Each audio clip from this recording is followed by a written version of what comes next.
Em segunda discussão e votação, projeto de lei número 216/2024, contido no processo número 269/2024, de autoria do Poder Executivo, que inclui a Exposeg, Feira de Negócios, no calendário oficial de eventos do município de Caxias do Sul. Relator, vereador Camilles, com a palavra o relator.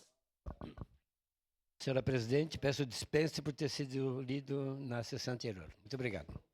Pedido acatado, vereador Camilles. Dispensa concedida, então, em discussão. Encerrada a discussão. Em votação, solicito, a partir deste momento, que vereadoras e vereadores registrem os seus votos.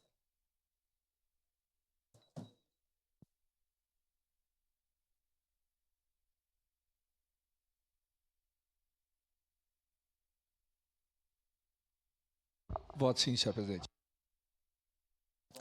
Vereador sim, Scalco, registra o voto ao microfone, vota sim. Vereadora Estela Balardim também vota sim.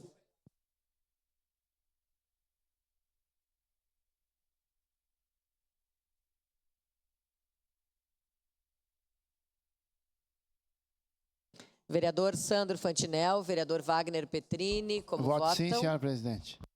Voto sim, presidente. Encerrado o registro dos votos, encerrada a votação.